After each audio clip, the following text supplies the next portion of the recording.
هذا الكتاب مهم جدا لطالب الحديث. إذا كنت مهتما بالحديث فهذا الكتاب مهم لك، لأنه يتميز بغزارة المادة العلمية وجودة الصنعة الحديثية، ويتميز بالإحاطة والشمول، ولذلك فإن هذا الكتاب يعد مرجعا من مراجع هذا العلم الشريف، أعني علم مصطلح الحديث، الذي هو مرتبط بسنة النبي عليه الصلاة والسلام وبتمييز صحيحها من سقيمها. النكت على كتاب ابن الصلاح ونكت العراقي للحافظ بن حجر العسقلاني، حقق نصوصه وخرج أحاديثه وعلق عليه الدكتور ماهر بن ياسين الفحل شيخ دار الحديث العراقية، وهذه الطبعة طبعة جديدة ومصححة ومنقحة ومزيدة من إصدارات مؤسسة دار الحديث، ولذلك فمن أراد هذا الكتاب فليحرص على هذه الطبعة. بداية، الكتاب هو النكت على كتاب ابن الصلاح. كتاب ابن الصلاح من أشهر كتب مصطلح الحديث، وهو هذا الكتاب علوم الحديث أو مقدمة ابن الصلاح. كل من جاء بعده خدمه إما بنظم أو شرح أو تعليق أو تعقيب أو استدراك.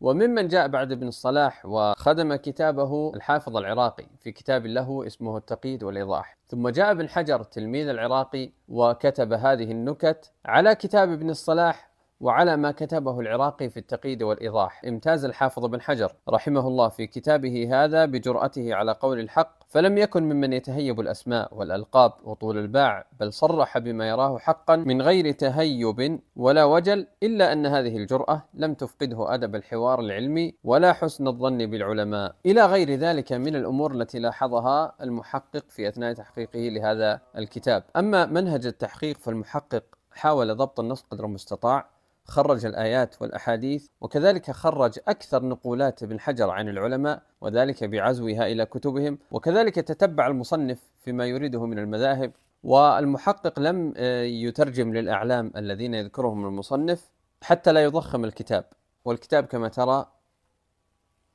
في أكثر من 600 صفحة. كذلك قدم للكتاب بدراسة كافية كمدخل إليه، وقد خدم الكتاب خدمات علمية جليلة، منها أنه علق على مواضع بحاجة إلى مزيد إيضاح وبيان. كذلك فإن المحقق خدم هذا الكتاب بفهارس متنوعة بهدف توفير الوقت على الباحث. وكذلك فإن المحقق تعقب الحافظ بن حجر في مواضع ليست باليسيرة، أكثر من 20 موضعا تعقب فيها المحقق الحافظ بن حجر، واعتذر له بأن الحافظ ربما ترك هذا الكتاب ناقصا. الكتاب أيضا يتميز بالطباعة الجيدة من حيث جودة الورق وألوانه، وكذلك الكتابة موجودة بلونين. الحافظ بن حجر يذكر قول ابن الصلاح ويضع رمزا له وهو حرف الصاد ثم يعلق عليه، ويضع كلام العراقي ويرمز له بحرف العين ثم يعلق عليه. فمثلا هنا قوله صاد يعني ابن الصلاح، ثم يذكر كلام ابن الصلاح ثم يعلق عليه. قوله عين يعني العراقي،